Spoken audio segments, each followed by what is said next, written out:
And the reason for that is that he has managed to make them enormous. So, for context, if I inspect a normal Instagram story, I'll find that the X and Y scale values for the size of each sticker element would be somewhere between 0 and 1.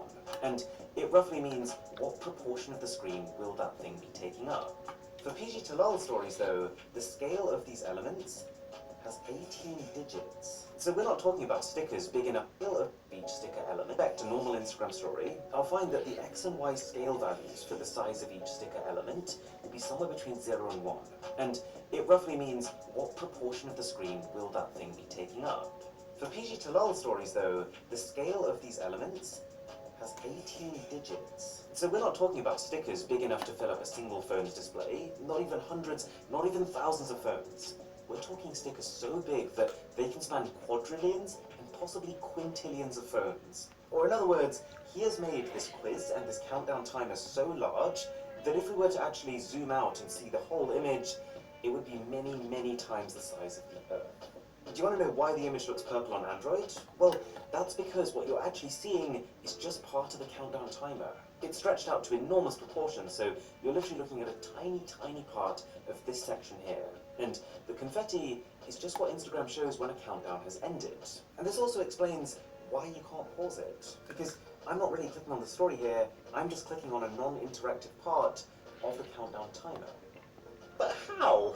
Because if I just open Instagram, I can't just keep expanding these elements indefinitely. Instagram's thought about this. Well, PG Talal has used something called an HTTP proxy, which is a type of software that allows him to see, but more importantly, modify the data that's coming out of his phone before it hits the Instagram servers. Think of it like a middleman.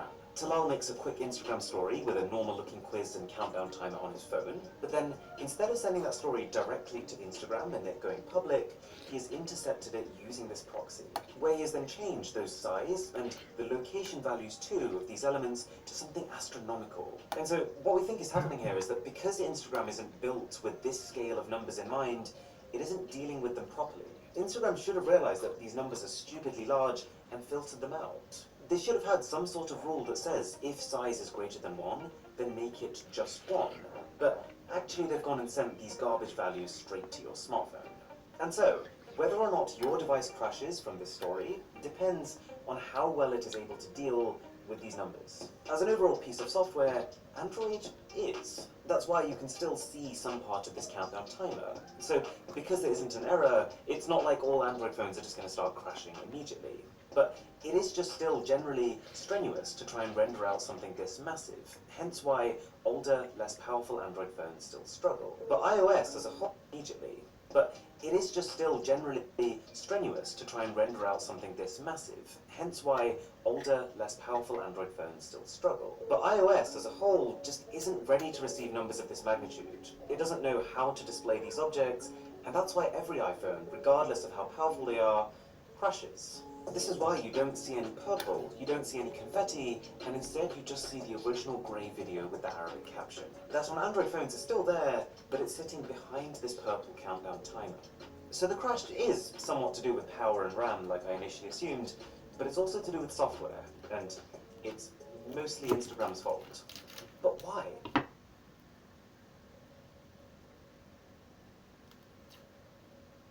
Стоп, я не дам вам слить рекламный бюджет. Подписывайте счета на рекламу, но клиента все равно недостаточно. Исследование показывает...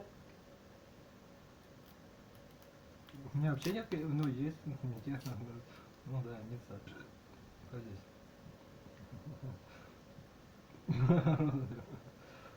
Why? Why did Talal do this? Well, my best guess is that it's A, for a bit of fun, a bit of a challenge, but also B, to flag a problem. Facebook, who owns Instagram, they have a whole list of coders who they've actually paid money to because they've managed to find vulnerabilities and then reported them. I don't think this person is trying to break anyone's phone, because, well, first of all, every phone of mine that's crashed because of it, I have managed to recover. And secondly, plot twist, yesterday the guy himself actually replied to me from his personal account, and apparently he's only 14 years old. He is a self-taught developer who started at the age of 11, and I just think it's hilarious that he's managed to get through all of Instagram's security. And I also think he might have just hacked the Instagram chat, because I swear "you are welcome" is not a React option. Okay, with all that out of the way, the there was one thing left to do. We now know that it is possible to crash someone's phone through an Instagram story. We think we know how it's done. Can we recreate it? Yes. And no. We did manage to use an HTTP proxy to intercept the story. We did manage to scale up these stickers to ridiculous dimensions, just like Talal did. Like here you can see that we have made a story that, just like his, looks purple on Android, but you can't see that purple on iOS because the iPhone can't render the countdown. But it does look like Instagram has fixed the crashing itself, because both phones survive. Talal's stories will still crash your phone, but it doesn't look like you can make a new one now that does the same thing. However, there will always be another exploit. This Talal guy just a couple of days ago posted a new story that used a completely different trick, a sequence of characters that your phone just doesn't understand, to crash Instagram. This one isn't as serious, it doesn't crash the whole phone, but it's still kind of crazy to see you literally cannot open the story because the second you try, boom, the app closes. And this crash, Anane and I were able to recreate. Anane built a story literally 20 minutes later using the same technique, and sure enough, Instagram quits. The takeaway of all of this is that no software is ever going to be completely watertight, because there's always going to be an exception that the company didn't plan for. And it leads to some fascinating questions, like what if someone created a bug and then paid for adverts so that that bug was shared on every single person's device? Could they hold Instagram to ransom? Anyways, do consider subscribing if you enjoyed. Thanks again to Anane for his help on this, and if you do want to see my last video about crazy inventions, that's up here. And if you want to see the wallpaper that could kill people's phones, that's over here. My name is Aaron, this is Mr. Who's the Boss. I'll catch you in the next one.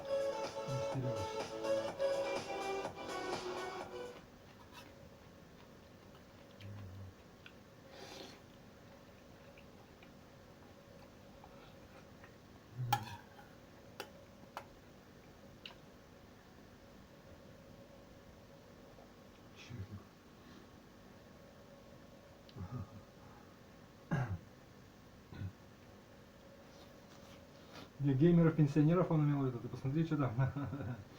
А еще катушечник, ну, я просто понял.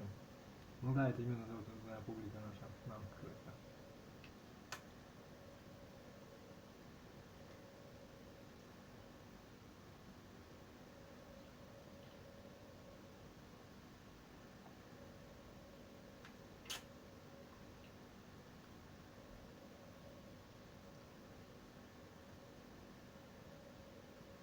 Жёсткий.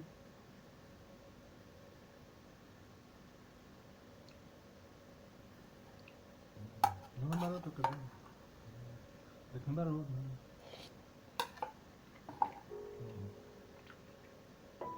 Bringing your ideas and innovations to the world means solving a lot of problems. And you're really, really good at solving problems.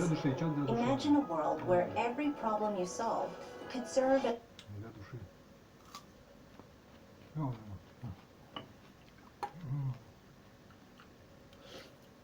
Welcome to 5 upcoming technologies that I think could change the entire smartphone landscape. Number 5 is invisible cameras. Cameras that sit below the screen on your phone. And there's the obvious advantage of no knot. Cameras that sit below the screen on your phone. And there's the obvious advantage of no notch, no hole punch, just pure uninterrupted screen. But there's also a subtler perk. If you think about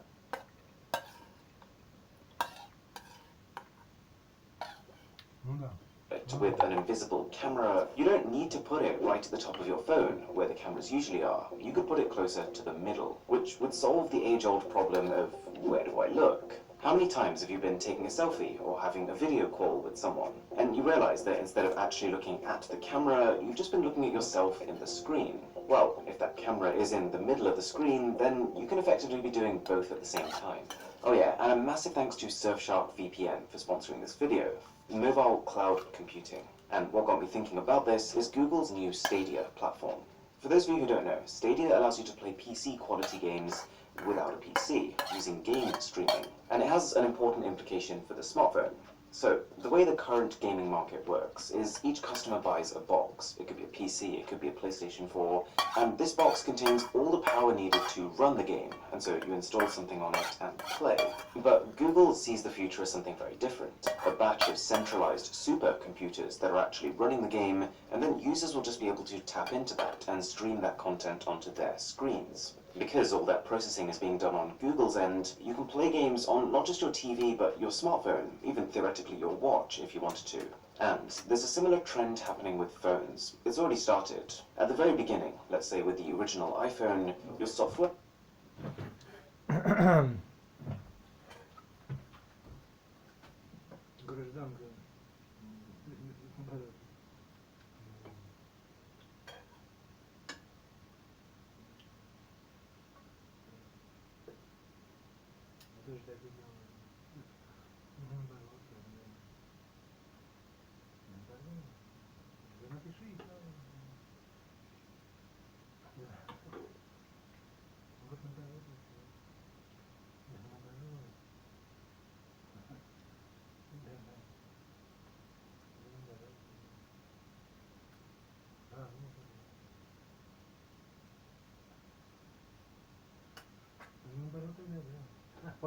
Подкупаешь ты меня, даже а, это она имеет в виду, да.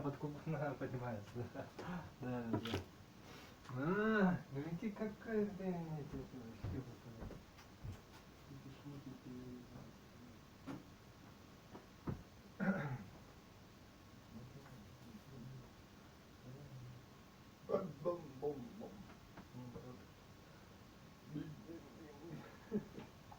Ой, вот это не надо.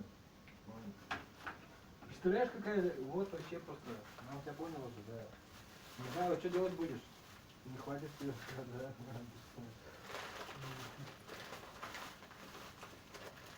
Это все кто-то должен спонсировать, понимаешь? Заповедное, сказать, все, да. Да. Да.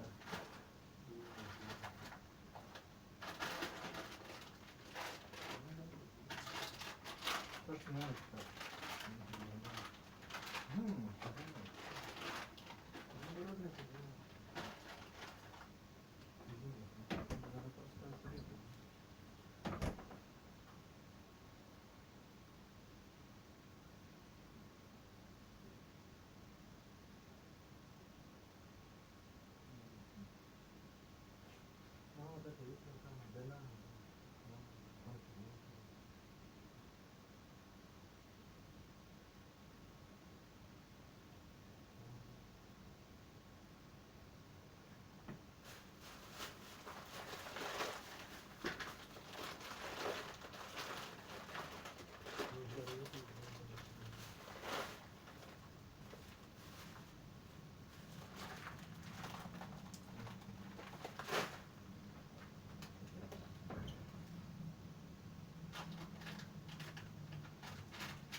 Себя надо любить, надо себя.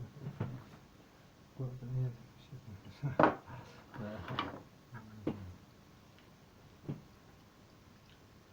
Голодный, голодный.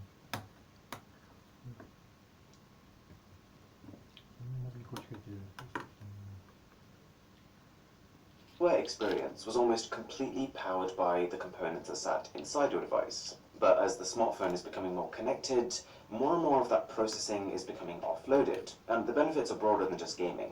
For example, Google's Lens uses the cloud to compute what your smartphone is seeing. Your phone is actually reaching into Google's entire knowledge base and using it to understand the world around you. And the point I'm making here is that this reliance on the cloud is about to go up, and that means the actual intelligence of your smartphone will skyrocket because it's going to be less and less limited by the actual hardware inside of it. Also, the spin-off effect of this power becoming ever more available is that you might start to see more people opt for wearables instead of smartphones, as opposed to something they have alongside them. If the computing is done in the cloud, then every device, be it a watch or even a necklace, can have the same access to this power, and that's an interesting future. Alright, innovation number 3 is the solid-state battery. Current smartphones use lithium-ion technology. And to put it simply, these batteries have two poles, an anode and a cathode, surrounded by a liquid. Lithium ions are released from the anode. They travel through this liquid to the cathode, and this is what releases energy. But this liquid has a couple of problems. For starters, it's flammable, hence we see stuff like this, and this. Plus, over time, you get these solid structures called dendrites forming in it, which makes it harder for the lithium ions to flow. So after repeated cycles, these batteries can deliver less and less energy. This is the reason why your 2-year-old smartphone can barely make it through the day without a charge. Solid-state batteries have basically the same structure. These batteries can deliver less and less energy. This is the reason why your 2-year-old smartphone can barely make it through the day without a charge. Solid-state batteries have basically the same structure, but replace the liquid inside for a solid. So straight away, no dendrites. So products that use a solid-state battery, they'll be able to retain their charge over longer periods of time. They should have a usable lifespan of 10 years compared to just 2 to 3 years for a lithium-ion product. Plus, because a solid can potentially be more stable than the liquid that's currently in these batteries, solid-state cells can work in much more extreme temperatures. This is important. It means that when you're charging your phone, you can pump in a lot more power without causing damage, so charging speeds could double or triple instantly. Plus, the heat dissipation systems that companies invest in, they're no longer as important, so they can almost be reduced, leaving room for an even bigger battery.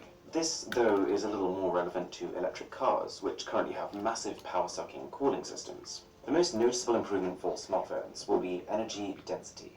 A solid-state battery, the same size as a lithium-ion one, could deliver anywhere from 2 to 5 times as much energy.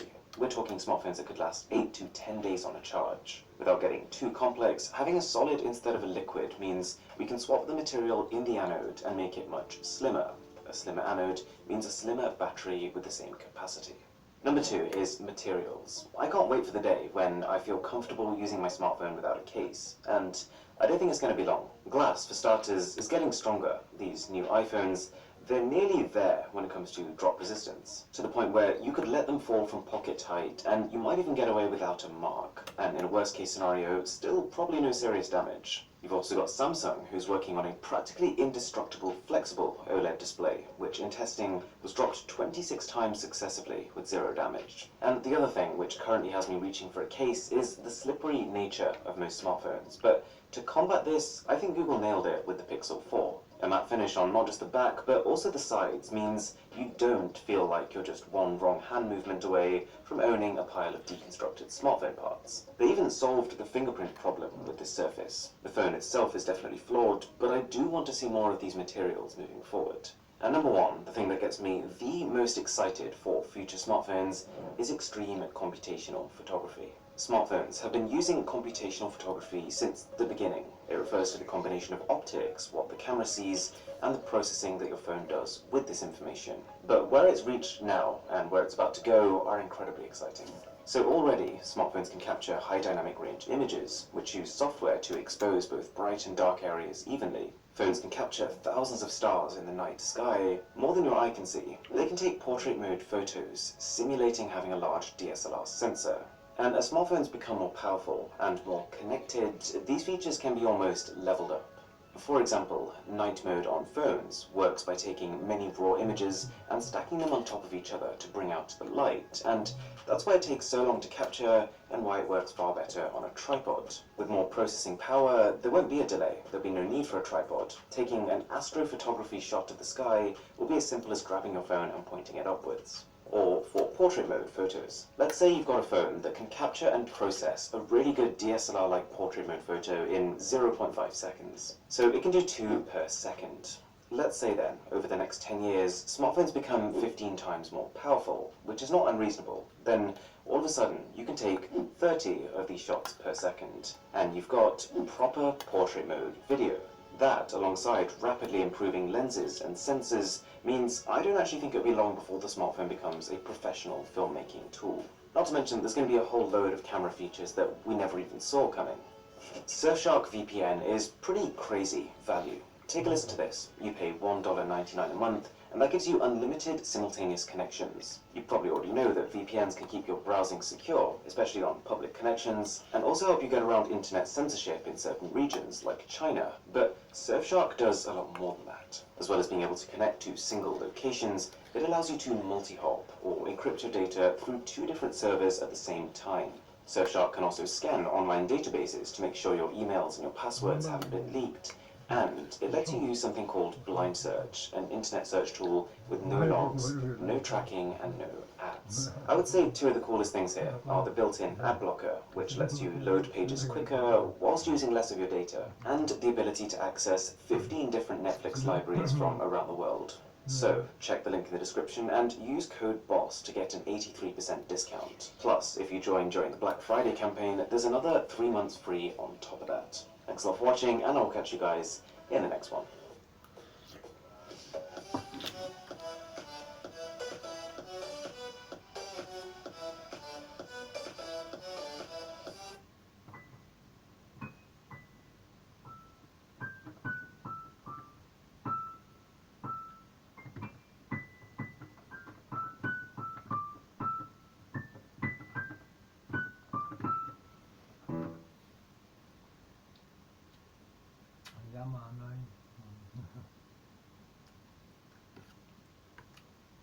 Наоборот.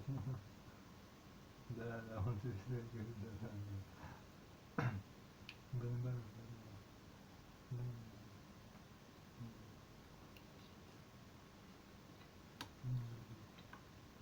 Ну, я думаю, можно сюда, ну, да. Все тут, да, ну, да.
Этикеты, короче.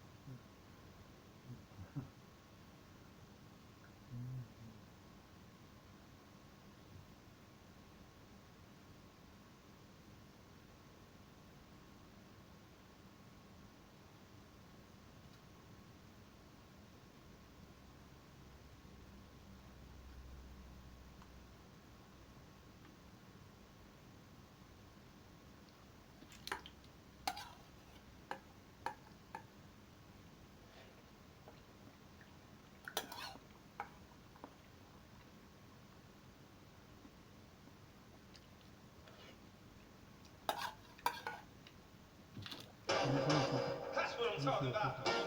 Wait! Okay, now, from the beginning.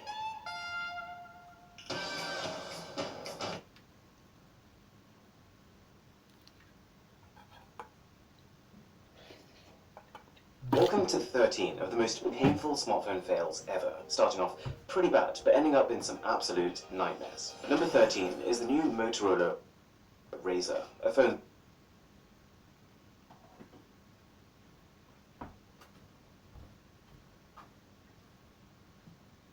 that everyone wanted to love. I give it 9 out of 10 for the idea, a phone that manages to be both a throwback and a glimpse of the future at the same time. It's just that it's been delivered with 4 out of 10 execution. There is an initial high when you flip open this folding screen for the first time. It's beautiful. It's enough to make a grown man cry, but that's about where the fun ends. Because to achieve this, almost every man cry, but this folding screen for the first time. It's beautiful. It's enough to make a grown man cry, but that's about where the fun ends. Because to achieve this, almost every single feature that actually has a use is compromised. The battery sucks, the camera sucks, and even the display has had an alarming amount of reported issues. That said, I don't think it's completely fair to bash new ideas just because the implementation isn't great. And that's the reason the reason the phone is not further down on the list. It's the fact that it kind of succeeded in its intention of just being cool. And once again, people are paying attention to Motorola. So overall, I'm only giving this a 2 out of 10 fail rating. Number 12 is on the subject of foldable phones, the very first one. You might have heard of a company called Royole. They were founded with the sole purpose of creating flexible displays. It became very clear, though, that displays is probably what they should stick to. See, when they were founded in 2012, no other company was even close to building a foldable smartphone of their own. So Royole probably thought, easy, we got this. If we can be the first company to build a foldable smartphone, well. But what I think happened is they became complacent. Before we knew what was happening, it was 2019, and Samsung was about to launch an actually good foldable phone, at which point it looks like Royole panicked and just released whatever their latest prototype was, as the Royole FlexPi. They knew that if they weren't first, then they really didn't have anything. It's a similar form factor to the Huawei Mate XS I took a look at a few weeks ago, except it's the thickness of a book when folded up, and the software is so bug-ridden, it was bringing up visions of times that I thought we'd move past. The FlexPi was just a really bad start to foldable smartphones. It was bad enough that it made people take a step back and question why on earth companies were trying to fold their phones in half in the first place. So this one